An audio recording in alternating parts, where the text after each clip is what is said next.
네, 네, 반갑습니다. 저는 사회과 교육론하고 사회문화 담당하고 있는 이웅재라고 하고요. 예. 오늘 이제 교육론 첫 시간인데, 첫 시간이니까 좀 첫 시간 다운 얘기를 조금 먼저 말씀을 드리고 강의를 시작하도록 하겠습니다. 이 책은 다 가지고 오셨죠? 저 그 참호책 3판, 요 책하고 제 교재, 요 얇은 교재 하나 하고 이렇게 같이 보면서 이제 진행을 하도록 하겠습니다. 일단 뭐 강의는 그 기본 전제가 이제 교육론을 처음 다 공부하신다고 이제 가정을 하고 이제 진행을 하는 걸로 할게요. 그래서 이제 교육론은 전체적으로 좀 비중이 높은 우리 그 일사 문제가 총 23문제, 23문제 총점이 80점인데, 교육론이 이번에 몇 문제 나왔냐면 7문제가 나왔어요. 7문제가 나왔고, 배점은 교육론 문제 중에서 약간 부분 점수를 매기는 게 뭐 희소성을 쓰는 문제가 있어가지고 그걸 이제 경제로 본다 그러면 한 23점 정도가 될 거고, 그것까지 뭐 교육론으로 따진다면 한 24점 뭐 이렇게 추정을 해볼 수가 있겠습니다. 전체 이제 80점 중에 23, 4점의 이제 비중을 가진 과목이다 보니까 이제 비중이 제일 높은 과목이죠, 사실은. 5과목 중에 제일 비중이 높긴 한데, 비중이 높은 거에 비해서는 공부하기가 어렵지는 않습니다. 공부하는 방법은 제일 간단해요. 그렇다고 이제 공부하는 방법이 간단하다고 해서 뭐 쉽게 그 점수를 딸 수 있다라는 얘기는 아니고요. 다만 이제 공부 방법이 간단하다는 얘기는 출전이 명확하기 때문에, 출전이 뭐 요 책에서 거의 90% 이상이 나오는 뭐 90%, 뭐 95%, 뭐 그 정도 이상이 나온다고 생각하시면 됩니다. 그리고 거기다가 이제 요 책에 있는 기출문제, 그러니까 참호책하고 기출문제만 확실하게 내 거로 만들어 두면 거의 뭐 무난하게 대부분 다 맞출 수 있는 문제가 출제가 된다. 자, 이렇게 생각하시면 돼요. 그러니까 그런 면에서 보면은 공부하는 거는 그렇게 어렵지 않죠. 그냥 뭐 이것만 다 씹어먹으면 되겠네라고 이제 생각하고 이 책을 이제 공부해 나가시면 되는 건데, 근데 아무리 뭐 이 책에서 100% 출제된다고 하더라도 이 책의 내용을 그냥 뭐 우리가 기계가 아니기 때문에 이 책의 문구를 그냥 1페이지부터 끝까지 다 통째로 뭐 암송할 수는 없는 노릇이고, 이 책 중에서도 조금 더 강조되는 부분이 있고 좀 덜 강조되고 그냥 간단하게 읽고 스킵해도 될 만한 부분이 어느 정도 있기 때문에 그런 강약 조절을 해가면서 중요하게 읽을 수 있는 부분이 뭔가라는 걸 체크해 가면서 공부를 하시면 될 것 같습니다. 한마디로 얘기하면 그냥 교육론은 그냥 암기 과목이에요.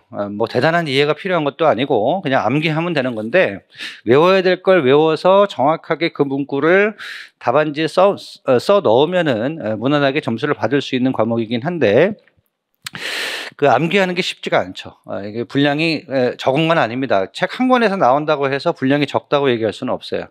이 책이 점점 요 책의 그 의존도가 워낙 높은 시험이다 보니까 이 책이 최근 출제 경향을 보면은 이 책이 좀 구석구석에서 내는 경향이 있습니다. 예전에 기출 흐름에서 조금 벗어나더라도 좀 소홀히 했던 부분을 좀 구석병에 찾아가지고 그 부분을 또 묻는 그런 패턴이 조금 보입니다. 그러니까 맨날 나오는 것만 나오는 게 아니고 중요한 단원에서 조금 안 물어보던 거를 좀 물어보는 식으로 조금 더 내용을 약간 확장해 나가는 그런 출제 경향이 좀 다분히 보인다. 그래서 어느 때보다도 조금 더 좀 꼼꼼하게 읽어나가는 그런 공부가 필요하다. 그런 말씀을 드리고요. 그리고 이게 이제 책 겉표지 보시면 있습니다만 제 3판이라고 돼 있죠. 그러니까 이제 개정판입니다, 사실은. 그러니까 혹시 책을 1판이나 2판 가지신 분들은 3판으로 바꾸시고 꼭 3판 책은 꼭 가지고 계셔야 한다고 생각하시면 됩니다. 그래서 뭐 공부 방법론이랄 게 별로 없는 과목이다 보니까 사실은 뭐 그냥 수업 진행하면서 그때그때 제가 이제 강조를 해드리면 그걸로 충분할 것 같아요. 그래서 수업 진행 방식은 요 책을 이제 읽어 나가는 건데, 저와 같이 읽어 나가면서 제가 이제 좀 방점을 찍어 드리는 거죠. 방점을 찍어 드릴 때 이제 가장 우리가 유의해야 될 게 뭐냐면 기출입니다. 자, 기출의 흐름이 어떠냐. 그래서 제 자강 교재를 잠깐 보시면은, 예를 들어서 6페이지를 잠깐 보세요. 6페이지 보시면 테마 1 사회과의 전통이라고 해놓고 최근 기출 흐름이라고 해서 2014년부터 2023년도까지 기출 주제를 제가 거기다 적어놨습니다. 기출 흐름을 이렇게 봐야 되는 이유는 뭐냐면, 이 기출 흐름에 빼곡하게 이렇게 칸이 채워져 있으면 그만큼 이제 높은 빈도로 출제되는 거라고 생각하시면 되는 거죠. 그러니까 당장 처음 공부하시는 분이라도 테마별로 기출 흐름을 보시면은 얼마나 자주 출제됐냐를 쉽게 확인할 수 있을 거고, 거의 매년 출제되다시피 출제되는 부분들은 뭐 거의 출제 가능성이 100%다라고 생각하시면 되는 거예요. 출제 가능성이 100%다라고 싶은 분들은 계속 반복적으로 출제되고 있기 때문에 계속 반복적으로 출제한다고 해도 문제를 계속 똑같이 낼 수는 없는 노릇이니까 물어봤던 걸 피해가지고 또 새로운 걸 물을 가능성이 높잖아요. 이제 그랬을 때 이때까지 물어봤던 게 뭐고 아직 안 물어본 게 뭐냐, 이걸 체크해내는 게 무엇보다 중요한 거죠. 그래서 그 6페이지 내용은 그냥 얼마나 높은 빈도로 출제되느냐를 파악하는 용도라고 한다면 7페이지를 보시면 7페이지를 보면 그 전통이라고 하는 주제가 세 가지 전통이 있는데, 예를 들면 7페이지 맨 위에 보면 시민성 전달 모형 이렇게 돼 있잖아요. 근데 거기 목표, 내용, 방법, 의, 비판점이라고 돼 있는데 그중에 빈칸이 돼 있는 부분을 보세요. 그럼 빈칸 돼 있는 부분이 시민성 전달 모형은 목표를 아직 안 물어봤구나, 빈칸이 되어 있다는 건 아직 안 물어봤다는 얘기죠. 그리고 의 칸에 또 빈칸이 돼 있죠. 의를 아직 안 물어봤구나, 이렇게 생각하시면 되는 거예요. 그러니까 내용이나 방법이나 비판점은 이미 주관식으로 바뀐 다음에 이미 물어봤고, 목표, 의의는 아직 안 물어봤구나. 그러면 새롭게 출제된다 그러면 아무래도 출제될 가능성이 높은 건 뭐겠어요? 목표나 의의가 되겠죠. 그런데 좀 주의하실 거는 빈칸이 돼 있는 부분만 출제되는 건 아니고 이미 출제된 부분도 또 물어볼 수 있겠죠. 예를 들면 시민성 전달 모형의 비판점을 보세요. 비판점을 보면 몇 번 출제됐나요? 2번 출제가 됐죠. 2014년에 한 번 출제가 됐고 2018년에 한 번 출제가 됐습니다. 자, 어떻게 바뀌었는지 한번 보세요. 2014년에는 뭘 물어봤나요? 반성적 탐구 모형 입장에서 시민성 전달 모형에 대한 비판점을 2가지 서술하라고 했습니다. 그런데 2018년이 되니까 그게 어떻게 바뀌냐면 똑같이 비판점 2가지를 쓰는 건데 뭐가 달렸어요? 가치교육 측면에서 서술하라는 얘기가 또 달렸죠.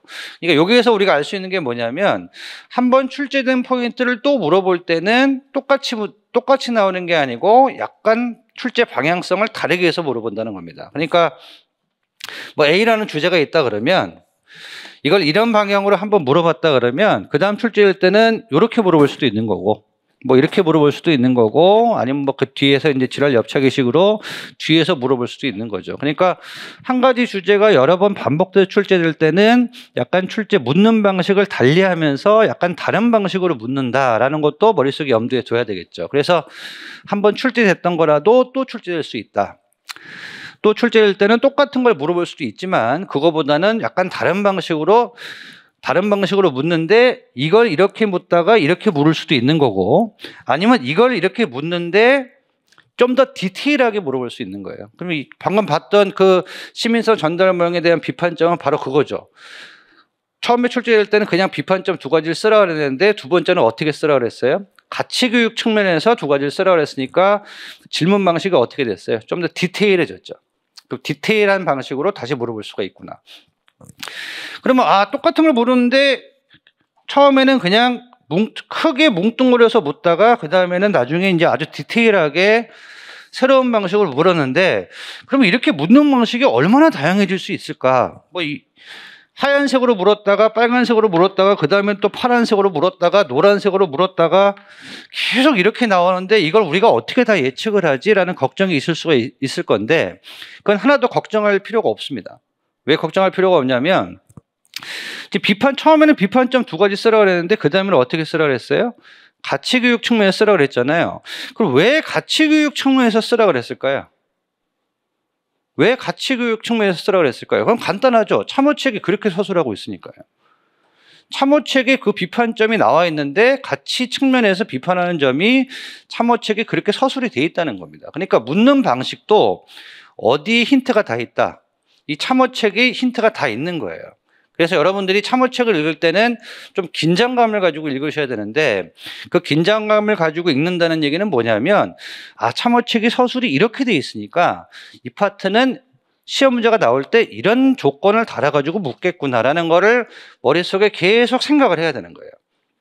스스로 내가 출제자가 됐다고 생각을 하면서 아, 이 부분을 물어볼 때는 이런 방식으로 물을 수 있겠구나라는 걸 끊임없이 경각심을 가지면서 그걸 체크해 놓고 그렇게 공부를 하는 거죠. 그러면 이미 시험 문제가 묻는 패턴 자체를 머릿속에 암기하고 있는 겁니다. 그러니까 기계적으로 뭐 목표, 내용, 방법, 비판점만 외울 게 아니라 참호책이 목표를 얘기할 때는 어떤 측면에서 목표를 얘기하고 있고, 방법을 얘기할 때는 또 이런 부분을 강조하면서 또 방법을 얘기하고 있고, 비판점을 얘기할 때는 A 측면에서 비판하는 것도 있고, B 측면에서 비판하는 것도 있고, C 측면에서 비판하는 것도 있구나. 이렇게 디테일하게 하나하나 체크를 해가면서 공부를 하시는 게 필요하다는 거죠.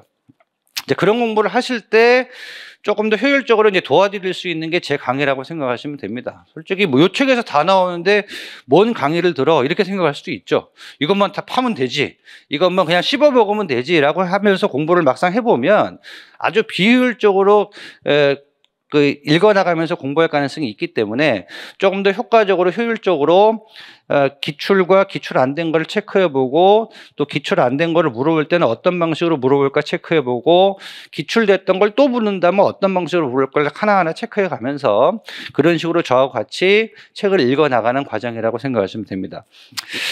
참호책만 중요한 게 아니고 가끔 가다가 참호책이 없는 내용들이 기출문제에 또 수록되어 있는 부분이 있습니다. 기출문제를 보면은 제시문이 있잖아요. 그럼 제시문의 내용 중에 우리가 또 공부해 나갈 것이 있어요. 그 제시문 내용 중에 상당 부분은 참호책에 있는 내용을 그대로 인용하고 있는 부분도 있지만 참호책에 없는 부분이 또 수록되어 있는 부분이 있거든요. 그런 거는 또 기출문제에다가 자기 표시를 해놓는 거죠. 제시문에다가 빨간 줄을 껐든 뭐 형광펜으로 떡칠을 하든 간에 그렇게 표시를 해놓고, 또 그거는 그거 나름대로 또 추가해서 정리를 해나가는 과정이 필요하겠죠. 제시문만 중요한 게 아니고 또 뭐도 중요하겠어요. 선지 표현도 중요하겠죠. 이미 한번 나왔던 선지, 특히 객관식 문제를 얘기하는 겁니다. 객관식에 뭐 1, 2, 3, 4, 5 이렇게 선지에 있는 표현들을 주관식에서 답으로 요구하는 문제가 나오는 경향이 상당히 많습니다. 그래서 객관식 문제는 옛날 문제니까 옛날 거니까 그냥 한번 풀어보는 그때 의의를 두고 푸는 게 아니라, 이 객관식의 선지에 나왔던 표현들이 주관식 답으로 요구됐을 때 어떻게 물을 수가 있을 거고, 어떻게 물었을 때 이 객관식의 이 선지 표현을 내가 답으로 써야 될까라는 것도 생각을 해야 될 거예요. 제가 굉장히 기출문제 공부하는 방법까지 여러 가지를 제가 말씀드렸는데, 이거는 이미가 아니고 이제 강의를 해나가면서 제가 다 강조 드릴 부분이에요. 이제 그런 부분을 강조 드리면서 제가 강의를 해나가겠다라는 거를 지금 미리 말씀을 드리는 겁니다. 그래서 책 한 권으로 국한되어 있는 시험 과목이긴 하지만 막상 공부를 해보면 쉽지는 않다. 조금 더 효율적으로 공부하려고 그러면 꼼꼼하게 체크해 가면서 공부를 해야 된다. 자, 그런 말씀을 먼저 잔소리처럼 드리고 이제 하나씩 보도록 하겠습니다. 자, 몇 페이지를 보시냐면 우리 참호책에 엄밀하게 얘기하면 지금 참호책이 아니고 모차책이죠. 목용한 착용수 공저라고 되어 있으니까 이제 3판은 제가 이제 모차책이라고 하겠습니다. 자, 모차책의 맨 첫 단원을 보시면은 12페이지 잠깐 보세요. 12페이지에. 자, 사회과 교육의 개념이라고 되어 있습니다. 사회과 교육의 개념이 나와 있고, 밑에 또 큰 제목을 보면 사회과 교육의 정의 그렇게 되어 있고, 밑에 또 소제목을 보면 사회과 교육과 시민교육 이렇게 되어 있어요. 일단 우리가 주목해야 되는 단어가 시민입니다. 자, 사회과 교육은 한마디로 얘기하면 뭐다? 시민 교육이다. 그러니까 시민을 양성하는 교육이다. 이런 맥락이라고 보시면 되는데, 그래서 밑에 네 번째 줄을 보시면 이러한 정의들을 관통하는 핵심적 내용은 사회과 교육은 한 사회와 국가가 필요로 하는 훌륭한 시민의 육성을 주요 목적으로 한다는 것이다. 자, 훌륭한 시민의 육성에다 밑줄 그어두겠습니다.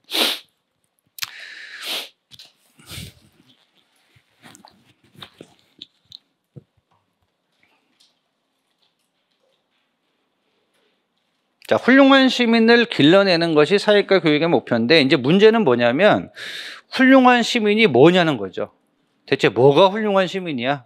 라고 우리가 되물었을 때 학자들마다 또 학원 사람들마다 그 답변이 여러 가지가 있을 수 있을 거예요. 그러니까 어떤 사람들은 훌륭한 시민이라는 건 딴 게 아니고 국가에 충성하고 애국심을 가진 사람이 훌륭한 시민이야 이렇게 답변하는 사람도 있을 거고, 또 어떤 사람들은 사회과학적인 어떤 분석 능력을 가지고 사회 문제를 접할 수 있는 사람이 훌륭한 시민이야 이렇게 얘기할 수도 있을 거고, 또 어떤 사람들은 문제 해결 능력, 의사결정 능력을 갖춘 사람들이 훌륭한 시민이야라고 얘기할 수도 있겠죠. 제가 그냥 아무렇게나 얘기한 것 같지만 사실 세 가지를 얘기했고, 이 세 가지 답변이 오늘 우리가 배우게 될 세 가지 전통의 기본 입장들입니다. 그러니까 훌륭한 시민이 뭐냐는 거에 대한 입장이 다양할 수가 있지만 그 입장을 세 가지로 추릴 수가 있다라고 누가 얘기를 했다? 바하바스 셔미스라는 학자가 얘기를 했다는 거죠. 그래서 바로 건너뛰어서요. 뒤에 내용이 되게 많은데 바로 건너뛰겠습니다. 건너뛰어가지고 20페이지를 보겠습니다. 20페이지. 20페이지에 보면 그 제목이 사회과 교육의 본질이라고 돼 있어요. 자, 본질이라고 돼 있는데 그 두 번째 단락의 네 번째 줄을 보면 바등이라고 돼 있죠. 바등 해놓고 1978이라고 돼 있죠. 그 바에다가 동그라미 치겠습니다. 바등은 사회과 교육자들이 발전시켜온 사회과의 전통을 시민성 전달로서의 사회과 교육, 사회과학으로서의 사회과 교육, 반성적 탐구로서의 사회과 교육 등 세 가지 모형으로 분류하여 제시하였다. 그래놓고 가로쳐놓고 영어로 학자 이름들이 바하바스 셔미스라고 되어 있습니다. 이 바하바스 셔미스가 분류한 세 가지 전통이 시험에 거의 매년 나옵니다. 매년 100% 나오는 거예요.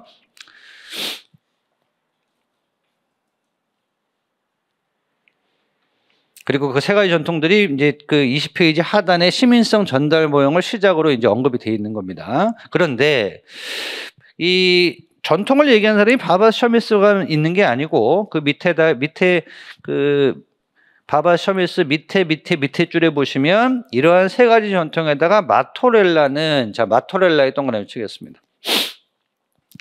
마토렐라. 이게 1판에서는 그 마토렐라가 아니고 그 뒤에 나오는 넬슨과 마이클리스라는 사람을 이제 제시해가지고 5가지 전통을 얘기했는데 3판에서는 넬슨과 마이클리스보다는 마토렐라를 얘기하고 있습니다. 마토렐라나 넬슨과 마이클리스나 뒤에 나오는 넬슨과 마이클리스나 똑같아요. 둘 다 5가지 전통을 얘기한 건데 이 마토렐라가 2가지 전통을 더해가지고 5가지 모형으로 제시를 했다는 거죠. 그래서 그 2가지 전통이 밑에 나와 있죠. 합리적 사회 비판과 개인 발달이다. 그걸 밑줄 그어두겠습니다. 합리적 사회 비판과 개인 발달. 그래서 세 가지 전통은 100% 나오는 거고, 그 2가지 그 사회 비판과 개인 발달이 있는데 사회 비판도 이미 기출이 됐습니다. 옛날 주관식 때 기출이 됐었어요. 그 얘기도 이제 완전히 생으로 처음 하시는 분들을 위해서 우리 임용시험이 아주 옛날에는 주관식이었다가 그 다음에 객관식으로 변했다가 최근에 이제 주관식이 된 거거든요. 최근에 주관식이 됐다. 지금 현재 이제 주관식 서술형이 되는 겁니다. 자, 그런데 우리가 이제 제 책에 나와 있는 기출은 주로 이제 요거하고 요게 나와 있어요. 이게 3개 다 나와 있습니다. 옛날 주관식, 옛날 객관식, 또 최근 주관식의 3개가 다 나와 있는데 아주 옛날에 아주 유치한 객관식 문제가 있었어요. 아주 유치한. 이때는 제시문이 없고 질문이 있고 바로 그냥 선지만 고르는 아주 그 유치한 객관식이 있었는데 요거는 제가 뺐습니다. 지금 최근 트렌드하고는 저희 맞지 않기 때문에 이미 뺐고, 그래서 이제 제가 그 강의를 하다가 옛날 주관식 기출에 나왔었어요 라고 얘기하면 이걸 얘기하는 거예요. 옛날 주관식. 그리고 객관식 때 나왔었어요. 그럼 이걸 얘기하는 겁니다. 그럼 옛날 주관식 때 나왔던 거는 최근 주관식에 나올 가능성이 당연히 높겠죠. 똑같은 패턴의 포맷의 문제이기 때문에 옛날 주관식 때 나왔는데 바뀐 주관식에서 아직 안 나온 거는 출제 가능성이 높을 수밖에 없잖아요. 그죠? 자, 그래서 제가 그렇게 말을 했을 때 여러분들이 그렇게 알아먹으시라고 지금 먼저 말씀을 드리는 거예요. 그래서 옛날 주관식 때 방금 말씀드린 식으로 얘기를 하면 옛날 주관식 때 사회비판이 나왔었어요. 옛날 주관식 세 가지 전통 말고 사회비판 전통이 나왔었는데 최근 주관식에 아직 안 나왔습니다. 그러니까 사회비판은 당연히 나올 가능성이 어때요? 높을 수밖에 없는 거죠. 개인 발달이 옛날에 나왔었어요. 아주 옛날에 일사 문제가 아니고 공통사회 문제로 나왔었어요. 공통사회 문제 나왔었는데 바뀐 주관식이 안 나왔습니다. 그럼 당연히 사회비판, 개인 발달은 당연히 지금 현행 시험에서 출제 가능성이 분명히 있는 주제라고 보시면 되는 거죠. 그러니까 세 가지 전통만 공부할 게 아니라 이것도 출제 가능성이 분명히 있는 거고 그중에서 이게 더 출제 가능성이 높습니다.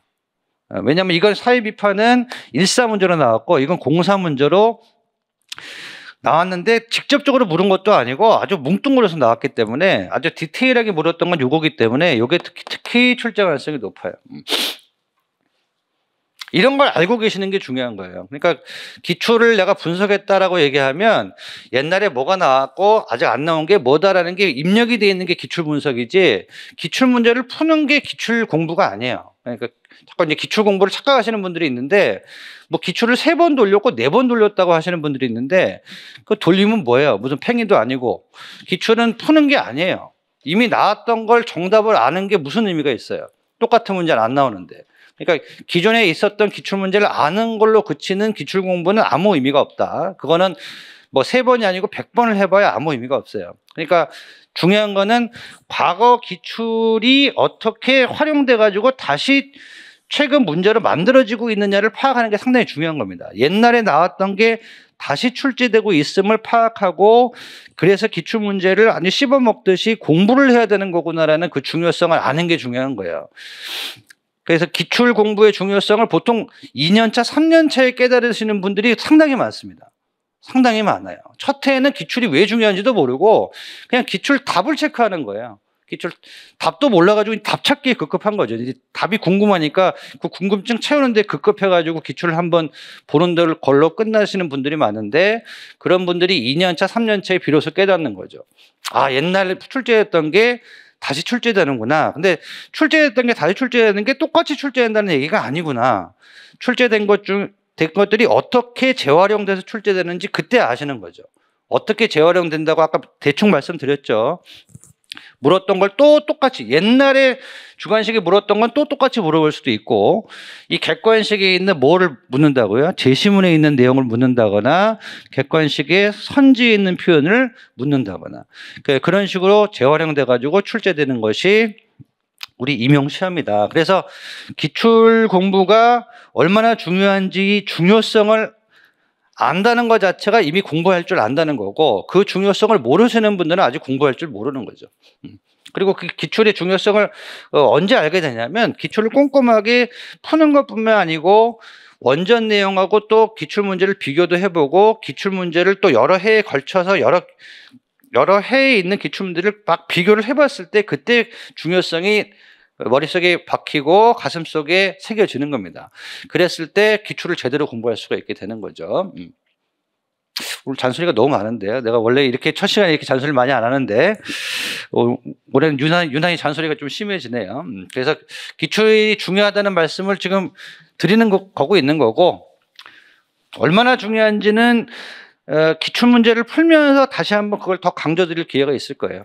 그리고 참고로 기출 문제는 항상 숙제입니다. 항상 오늘 이제 항상 어떤 식으로 할 거냐면 테마 1의 내용적인 부분을 저와 같이 보고 테마 1에 딸린 기출 문제는 다음 시간에 숙제로 내드리는 거예요. 그래서 여러분들이 한번 풀어보시고 그 다음 시간에 와가지고 저하고 제가 이제 기출문제 답도 확인하면서 기출문제에서 우리가 유의해야 될 포인트를 다시 한번 점검해 드리는 방식으로 진행을 하겠습니다.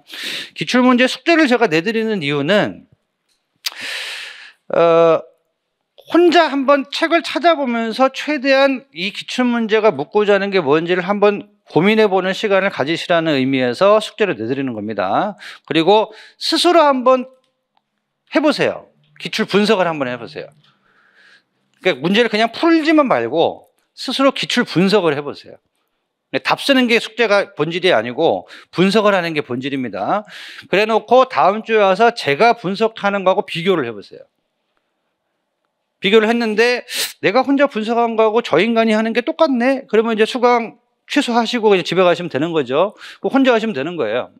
근데 내가 하는 것보다 저 인간이 해주는 게 조금 더 도움이 되는 것 같네. 그러면 수업 더 열심히 들으시면 되는 거고. 그러니까 기출 분석하는 게 숙제지 답 쓰는 게 숙제가 아닙니다. 그냥 참호책 펴가지고 그냥 답 쓰고 그냥 숙제 다 했다고 오실 게 아니라 기출 공부가 뭘까라는 걸 한번 고민해 보세요.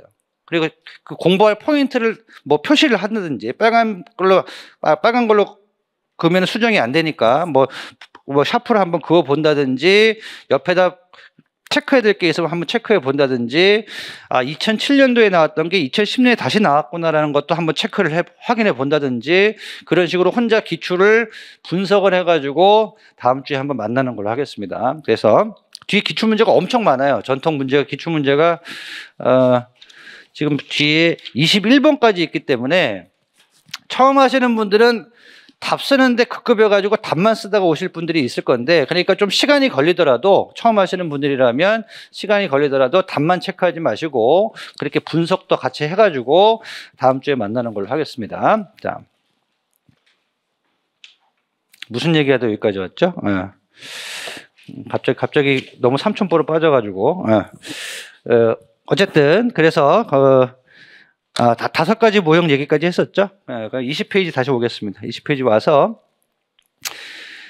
밑에 두 번째 단락 보시면 5가지 모형을 상세히 살펴보자 하는데 이를 위해서는 각 모형이 제시하는 목적, 내용, 방법 그리고 이들 모형에 대해서 제기되는 비판 등 4가지 측면에서 논의하겠다. 자, 이 책의 서술 방식을 보여주고 있고 출제 포인트를 보여주고 있는 겁니다. 항상 각 모형마다 뭐가 있다? 목표, 내용, 방법, 비판이 있다. 그러면 이건 이 4가지는 가장 기본적인 출제 포인트라고 생각하시면 되는 거죠. 그런데 우리가 생각하실 거는 목적, 다시 목표죠, 목표. 각 전통마다 사회과 교육이 가져야 하는 목표를 각기 다르게 설정해 놓고 있는데 목표를 다르게 설정을 하면 거기에 맞게 모두 달라질 수밖에 없다. 목표가 다르면 가르치는 방법도 달라질 수밖에 없는 거예요. 그러니까 항상 목표하고 교수 학습 방법하고 가르치는 방법하고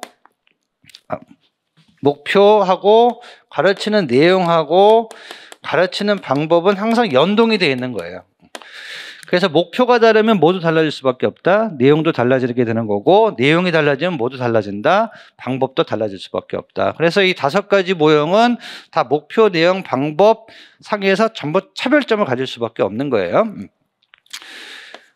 그리고 당연히 비판점도 달라질 수밖에 없겠죠. 그래서 항상 이것들이 같이 연동이 되어 있기 때문에 여러분들이 전통 부분의 공부를 다 끝내셨다 그러면 혼자 줄줄줄 암송할 정도가 돼야 돼요. 시민성 전달모의 목표는 뭐고 내용 뭐고 방법 뭐고 비판점은 뭐다라는 걸 그냥 혼자 줄줄줄 얘기할 수 있을 정도가 돼야 된다. 자, 이 파트는 굉장히 중요한 파트니까 그렇게 생각하시면 되겠습니다. 20페이지 하단을 보겠습니다. 20페이지 하단에 보니까 시민성 전달 모형이 있어요. 맨 밑에 줄에 시민성 전달 또는 문화유산 전달로서의 사회과는 사회의 유지 존속에 필요하다고 생각되는 바람직한 지식, 기능, 가치를 가르쳐서 학생들이 미래의 훌륭한 시민이 되게 하는데 목적이 있다. 자, 목적을 얘기해 주고 있는데 목적이 더럽게 기네요. 이렇게 길어서 외우기가 상당히 까다롭습니다. 가장 중요한 키워드가 뭘까요? 목적의 가장 핵심적인 포인트는 뭐예요? 뭘 가르친다고요? 뭘 가르치나요? 지식, 기능, 가치를 가르치는데 그게 포인트가 아니죠. 지식, 기능, 가치는 모든 존재에 다 가르칩니다. 근데 어떤 지식을 가르친다고요? 사회의 유지에 필요하다고 생각되는 지식을 가르친다. 그러니까 이 교육의 목적이 나와 있죠. 이 시민성 전달모형이 생각하는 교육의 목적은 뭐예요? 사회 유지입니다. 이게 제일 중요한 포인트죠. 사회의 질서를 유지시키는 게 교육의 핵심이다. 그래서 사회 질서를 유지시키는 데 필요한 지식, 기능, 가치를 가르치는 것이 교육의 목적이다라고 생각을 하는 거죠. 그러면 사회 질서 유지에 필요한 것을 가르치는 게 포인트다라고 생각하고 있으니까 얘는 보수적이에요, 진보적이에요? 당연히 보수적이죠. 질서를 계속 유지시키려고 하는 입장에서 지금 교육을 바라보고 있는 겁니다. 다분히 아주 보수적인 관점이 되겠고요. 제가 마침 지금 사회문화 강사이기도 하니까 이제 사회학에서 보수적 관점의 대명사가 뭐예요? 기능론이잖아요. 전형적인 기능론적 사고를 하고 있는 것이 시민성 전달 모형이에요. 그렇다고 답에 시민성 전달 모형, 기능론적 관점이 이런 거 쓰면 절대 안 되는 거죠. 그런 거 쓰면 안 됩니다. 이해를 돕기 위해서 말씀드리는 거고, 전형적인 보수적 관점이고 기능론적 관점인데 우리가 사회학에서 복습을 한번 해볼게요. 기능론의 가장 기본적인 전제가 뭐예요? 사회 구성원들은 합의하고 있는 무언가를 합의하고 있다. 사회에는 합의된 규범이나 가치가 존재한다. 그게 기능론의 기본적인 전제거든요. 그러니까 얘네들도 마찬가지예요. 시민성 전달 모형도 우리 사회에는 합의된 뭐가 있다고요? 가치가 있다고요. 합의된 가치가 있다고요.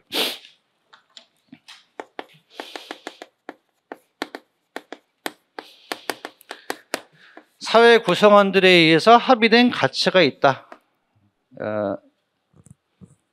낱말 뜻 잠깐 해볼까요? 가치하고 규범이 뭐가 다른 거죠?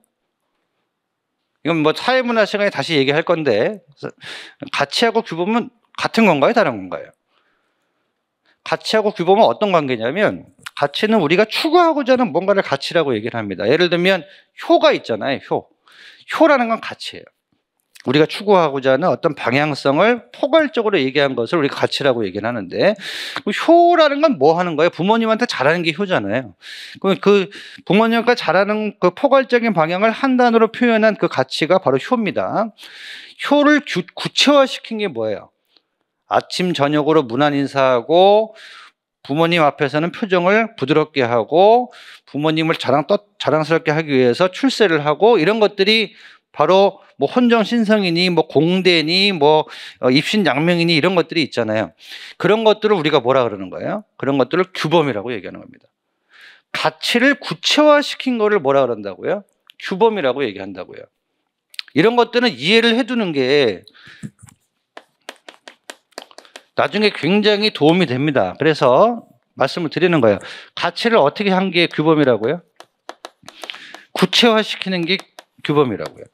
효가 아주 포괄적이고 추상적인 방향을 얘기하는 거라면, 우리 행동의 포괄적인 방향이라고 얘기한다면 그걸 구체화시킨 것을 규범이라고 얘기를 한다. 부모님한테 잘하는 걸 가치라고 얘기한다면 구체적으로 뭐가 잘하는 거냐? 부모님 말씀을 잘 듣는 거, 뭐 아침 저녁으로 문안 인사하는 거, 이런 것들이 잘하는 거다. 아침 저녁으로 문안 인사하기, 부모님 앞에서 표정 부드럽게 하기, 이런 것들을 우리가 규범이라고 얘기를 하는 거예요. 그런데 지금 무슨 얘기하다 이렇게 삼천포로 빠졌냐면, 기능론은 우리 사회에 합의된 뭐가 있다고요? 가치가 있고 규범이 존재한다고 보는 거예요. 근데 그 기능론적 사고를 가지고 있는 게 무슨 모형이라고요? 시민성 전달 모형이라고요. 이 합의된 가치를 모든 아이들이, 합의된 가치나 규범을 모든 사회 구성원들이 내면화시키면 이 사회 질서가 어떻게 될 것이다? 유지될 것이다. 그러니까 결국은 시민성 전달 모형은 뭐가 포인트겠어요? 이런 것들을 내면화시키는 거죠. 그러면 시민성 전달은 지식, 기능, 가치 교육 중에 제일 방점이 찍히는 게 뭐겠어요? 당연히 가치 교육이죠. 이거를 심어주는 게 제일 중요해. 그래서 가치 교육을 엄청 강조하는 게 시민성 전달 모형입니다. 지식, 기능, 가치 중에서 제일 강조하는 게 뭐다? 가치 교육이다. 그 얘기가 밑에 나옵니다. 밑에 나와서 하는 말씀이에요. 거기 보시면 그 두 번째 단락 보세요. 이 모형에서는 교사와 학생이 살고 있는 사회의 유지, 존속을 위해 필요한 지식과 행위를 주요 학습 내용으로 한다. 다시 우리 눈에 띄는 단어가 뭐예요? 유지죠, 유지. 사회 질서를 유지하고 존속하는 데 필요한 내용, 지식과 행위를 주요 내용으로 하는데, 이때 교사가 교과서를 통해서 전달하는 수업 내용도 중요하지만 그 내용이 내포하고 있는 뭐가 더 중요하다 그랬어요? 가치와 신념이 더 중요하다. 거기 가치에다 동그라미 치겠습니다. 자, 모두 중요하지만 뭐가 더 중요하다고요? 지식과 행위를 내용으로 하는데 그 지식과 행위보다 뭐가 더 중요하다고요? 가치가 더 중요하다고요. 그러면 지식도 중요하지만 그러면 시민성 전달망은 수업 시간에 주로 뭘 가르치느냐? 일단 이걸 가르칩니다. 지식을 가르쳐요. 근데 이거보다 더 중요한 게 뭐라고요? 가치라고요.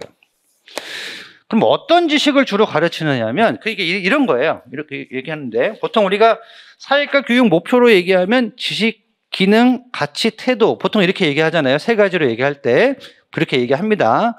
얘기하잖아요. 그러면 또 소외감 느끼실 분들이 계실까 봐 그렇게 얘기합니다. 보통 하위 목표로 지식, 기능, 가치, 태도를 얘기하는데 시민성 전달명은 특히 무슨 교육을 중시한다고요? 가치, 태도 교육을 중시한다고요. 그럼 우리 사회 질서 유지에 필요한 가치, 태도는 뭘까요? 특히 태도라고 한번 생각해 보세요. 어떤 태도를 가지고 있어야 우리 사회 질서가 유지될까요? 우리 사회가 짱이야. 이겁니다. 우리 사회가 짱이야. 우리 사회가 최고의 우리의 정치 체제가 최고의 정치 체제고 우리의 경제 체제가 최고의 경제 체제야라고 하는 자부심이요. 긍지, 자부심 이런 걸 가지는 게 상당히 중요한 거죠. 그래서 시민성 전달 모임 입장에서 최고의 사회과 교육은 뭐냐면 우리가 살고 있는 대한민국이 최고의 사회다라는 뿌듯함, 자부심, 자랑스러움, 긍지 이런 거를 갖게 하는 것이 제일 중요한 건데 그러려면 우리 사회가 어떻다는 건 알고 있어야 될 거 아니에요. 우리 사회가 민주주의라는 건 알고 있어야 되는 거고 우리 사회가 자본주의라는 건 알고 있어야 될 거 아니에요. 그러니까 이 지식교육은 주로 이제 정치체제 교육이라든지 정치체제에 대한 지식, 우리 사회의 정치체제에 대한 지식이라든지 경제체제에 대한 지식이라든지 혹은 우리 사회의 역사, 특히 시민성 전달 교육 모형이 중시하는 게 역사 교육입니다. 우리 사회의 자랑스러운 역사들. 그럼 얘네들 역사 교육할 때 어떻게 하겠어요? 치욕스러운 역사는 절대 가르치지 않습니다. 그러니까 임진왜란때 일본 놈들한테 패했던 전쟁은 안 가르치고 이긴 전쟁만 가르치잖아요. 우리가 그렇잖아요. 맨날 이순신 보면서 뿌듯해하고 그러잖아요. 영화 보면서. 이순신 영화들이 다 시민성 전달 모형이에요, 사실은. 그거 보고 뿌듯해하고 막 가슴이 웅장해지고 쪽발이 놈들 그러면서 역시 조선이 최고야 이렇게 생각하게 만드는 거. 그게 시민성 전달 모형의 궁극적인 교육 목표입니다. 그러니까 지식은 얘하고 얘를 비교해 보면 지식은 뭐예요? 이걸 갖게 하기 위한 수단이죠. 얘는 수단이에요. 원전에 보면 그래서 샤미스의 원전에 보면 지식교육은 수단으로서 중요하다 이렇게 얘기를 합니다. 지식교육이 필요 없는 게 아니에요. 뭘 알고 있어야지 뿌듯할 거 아니에요. 우리나라가 뭔지도 모르는데 뭘 뿌듯해요. 그러니까 당연히 이게 목적이라 그러면 이 지식교육은 이걸 갖게 만들기 위한 하나의 수단으로서 강조되는 것이다. 특히 무슨 교육을 많이 강조한다. 역사교육을 많이 강조한다.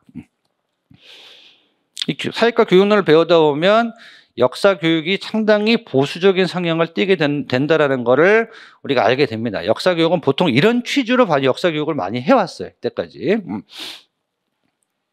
그래서 지식과 가치 교육을 모두 강조하지만 특히 방점이 어디에 찍혀 있다? 여기에 찍혀 있다. 그렇다고 해서 지식 교육을 소홀히 하는 것은 아니다. 이런 것에 대한 기본적인 개념 교육도 한다. 근데 이게 목적 자체는 아니고 이것을 위한 뭐일 뿐이다? 수단일 뿐이다.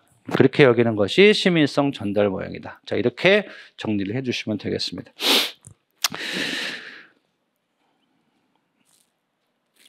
(21페이지) 세 번째 단락에 보면은 교수 학습 방법이 있습니다. 거기 직접적인 전달 방식에다 밑줄 쫙 그어주세요.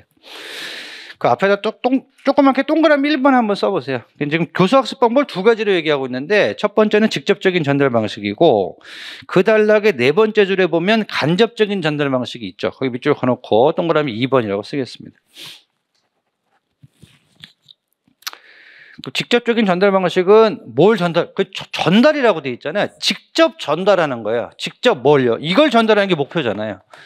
직접 우리가 중시하는 가치와 태도를 전달하는 겁니다. 그러니까 선생님이 이런 거죠. 우리나라가 얼마나 훌륭한 나라인지 알아? 우리나라 역사가 얼마나 훌륭한 역사인지 알아?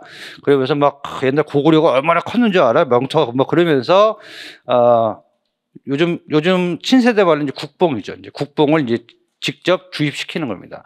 그 국뽕 주입을 직접적인 전달 방식이라고 생각하시면 되는 거고, 그게 우리가 흔히 얘기하는 뭐예요? 강의식 수업이 되는 거죠. 자, 잊지 말아야 될 건 전달의 주체가 누구예요? 교사입니다. 교사가 누구에게 전달한다고요? 학생에게 전달한다. 그러면 시민성 전달목은 누구 중심 수업이에요? 교사 중심이에요? 학생 중심이에요? 교사 중심이 될 수밖에 없죠. 이게 가장 큰 치명적인 한계점 중에 하나입니다. 학생은 어디까지나 수동적인 입장에서 교사가 던져주는 걸 받아먹는 거예요. 그래서 주체 학습, 어떻게 보면 탐구를 하긴 하는데 탐구를 할 때도 누가 주체가 되는 거예요? 교사가 주체가 되는 겁니다. 그러니까 학생은 교사가 탐구하는 대로 그냥 따라가는 거예요. 그래서 시민성 전달모형은 어떻게 보면 교수 학습의 주체가 누가 되는 거다? 교사가 되는 거고, 학생은 거기에 대상이 되는 것이다. 주체와 대상이 이렇게 교사와 학생으로 나눠져 있고, 학생이 상당히 무슨 태도에 머물 수 있다? 수동적인 학습 태도에 머물 수가 있다는 게 한계점이 될 수밖에 없는 거예요. 자, 거기 보세요. 거기 보시면 이는 전형적인 강의식 수업 방식을 말하는 것으로 필수적인 학습 내용을 선정해서, 누가 선정해요? 교사가요. 교사가 보기에 이건 정말 중요해. 그래서 이걸 뽑아내는 거죠. 우리나라 역사, 그 엄청난 세월의 유구한 역사 중에서 중요한 내용을 교사가 뽑아내서 그거를 학생에게 전달을 하는 거죠. 선정해서 직접적으로 전달함으로써 그 이면에 뭐까지? 태도와 가치까지 전수한다. 학습 내용은 주로 지식을 얘기하는 거겠죠? 지식을 보통 선정해서 전달하는데 뭐까지, 그 밑에 밑바닥에 깔려있는 뭐까지, 가치, 태도까지 전수를 한다. 이러한 직접적인 방식과 함께 간접적인 전달 방식도 사용되는데, 간접적인 전달 방식이 뭐죠? 뭔가요? 뭐라고 되어 있나요? 그 뒤에 읽어보면 뭔 얘기인지 참원책을 읽어도 모르겠습니다. 그거 보세요. 간접적인 전달만 사용되는데 학습 내용을 직접적으로 전달하기보다는 간접적이고 섬세한 방식으로 가치와 태도를 내면화하도록 하는 방식이다. 간접적인 전달 방식은 뭐냐면 간접적이고 섬세한 방식으로 전달하는 거래요. 이런 걸 우리가 뭐라 그러나요? 동어 반복이라고 얘기하는 거죠. 이런 걸 설명을 합시고 참호책에 해놨는데 이해는 됩니다. 왜냐하면 원전에는 이게 굉장히 자세하게 나와 있는데 그 내용을 다 수록하면 내용이 너무 방대해지잖아요. 근데 제가 만약 이 책을 썼다 그러면 이딴 식으로 동어 반복적인 정의는 안 썼을 것 같아요.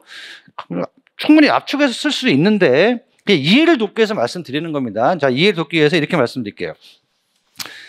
이게 또 알아두면 도움이 되니까. 이 간접적인 전달이란 건, 직접적인 전달이란 건 예를 들면 이런 거예요. 자랑스러운 역사를 아이들에게 가르쳐주고 정말 우리 조상들은 훌륭했어 라고 얘기하면 뭐예요? 직접 전달하는 거죠. 근데 그게 아니고 간접적인 건 뭐냐면 A를 직접적으로 보여주는 게 아니고 A 아닌 거를 빼버리는 거예요. 예를 들어서 훌륭한 걸 던져주는 건 직접적인 거라고 한다면 훌륭하지 않은 걸 어떻게 하는 거예요? 빼는 거예요. 의도적으로 빼는 겁니다. 그래서 생략하는 거예요. 내용을 생략한다. 강조하고 과장하고 이런 게 다 뭐가 들어있는 거예요? 어떤 의도가 들어있는 거죠. 어떤 의도를 가지고 이런 내용을 전체적으로 어떻게 보면 약간 조작하는 거를 간접적인 전달 방식이라고 얘기하는 겁니다. 여기에다가 이 사실적인 내용이죠. 거기에다가 교사가 주입하고 있는 가치를 잘 가지고 있는 학생이 있으면 칭찬을 해주는 거예요. 보상을 해주는 거예요.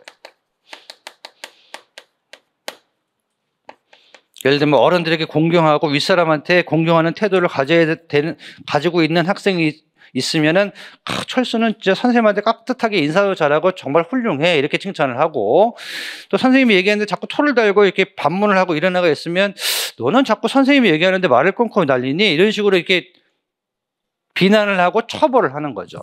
보상과 처벌을 통해서 은근히 선생이 학생들에게 뭘 기대하고 있는지를 알려주는 거예요. 이게 직접적으로 이래라는 얘기는 안 하고 상을 주고 처벌을 함으로써 아이들에게 이런 가치가 중요하다는 걸 간접적으로 알려주는 거죠. 이걸 우리가 행동 수정 기술이라고 원문에 나와 있습니다. 원전에 보면 이렇게 표현을 하고 있어요. 자, 이런 것들을 뭐라고 부르고 있냐면 간접적인 전달 방식이라고 얘기를 하고 있는데, 이거는 제가 참고하라고 말씀을 드리는 건데 여기서 하나 더 생각을 해 주실 건 뭐냐면 이겁니다. 이거 생략하고 과장하고 이런 것들은 사실을 뭐 하고 있는 거예요? 사실을 왜곡하고 있는 거죠. 사실을 왜곡하고 있다. 바로 뒤에 나오는 전통이 사회과학 모형인데, 사회과학 모형이 강조하는 건 뭐냐면 굉장히 사실을 중시해요. 사실을 있는 그대로 가르치는 객관적이고 가치 중립적인 탐구를 강조하는데, 그런 사회과학 모형 입장에서 보면 시민성 전달법은 뭐예요? 완전 엉터리인 거죠. 어떻게 사실을 왜곡할 수가 있어? 사실을 있는 그대로 가르쳐야 되는데. 그런 입장에서 본다 그러면 이런 부분들은 어떤 모형에서의 비판점이 될 수 있다? 사회과학 모형에서의 비판점이 될 수 있다. 그래서 사회과학 모형 입장에서 시민성 전달 모형을 비판하시오 그랬을 때 바로 이런 부분들을 지적할 수 있다는 걸 알아두시면 좋습니다. 그걸 알아두시면 좀 도움이 될 거예요. 그래서 사실을 생략하고 과장함으로써 사실을 왜곡하는 그런 문제점이 노출되는 것이 시민성 전달 모형이다. 자, 여기까지.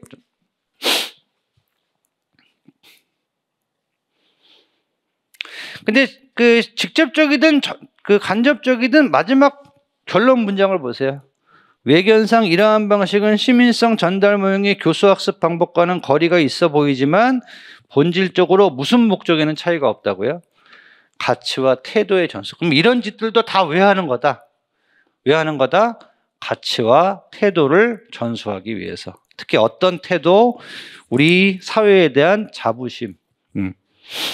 이런 것들을 키워주기 위해서. 뭐 다른 말로 얘기하면 애국심 같은 걸 키워주려고 하는 그런 가치 태도 교육에 초점을 두면서 이런 간접적인 전달 방식을 취한다. 네, 첫 시간 잔소리 하느라고 좀 시간을 많이 허비했는데 조금 쉬었다가 21페이지 마지막 단락부터 보도록 하겠습니다. 좀 쉬었다 하시죠.